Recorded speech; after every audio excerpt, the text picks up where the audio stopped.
તો ગુજરાતમાં વિકાસ મોડેલ પર કોંગ્રેસના પ્રવક્તા મનીષ દોશીએ સવાલ ઉઠાવ્યા, કહ્યું કે ફરી એકવાર ગુજરાતને શર્મસાર કરતી આ ઘટનાઓ બની છે। સરકાર માત્ર વિકાસ અને આરોગ્ય સેવાની વાતો જ કરે છે। આદિવાસી વિસ્તારોને અન્યાય કરવાની નીતિ ઉજાગર થઈ છે। પાકો રસ્તો નહીં પણ વાહન પસાર થઈ શકે તેવો સાદો રસ્તો પણ સરકાર બનાવી શકી નથી। સરકાર રસ્તો બનાવવા માટેના કોઈના મોત થયાની રાહ જોઈ રહી હોય એવું લાગી રહ્યું છે।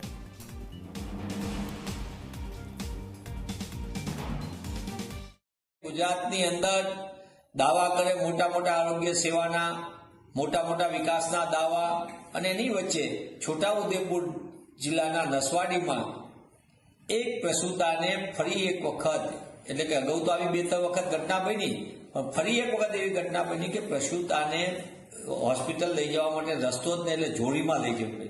કેટલી બધી ગંભીર ઘટના, અને સરકારમાંથી કોઈ બોલવા તૈયાર નથી।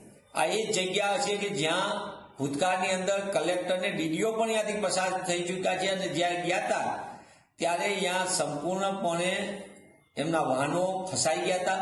તેમ છતાં એ વિસ્તારમાં રસ્તો સુધારવાને બદલે સરકારે ગામને જ પોતાની પ્રગતિના યાદીમાંથી કાઢી મૂક્યું હોય તેવું દેખાય છે।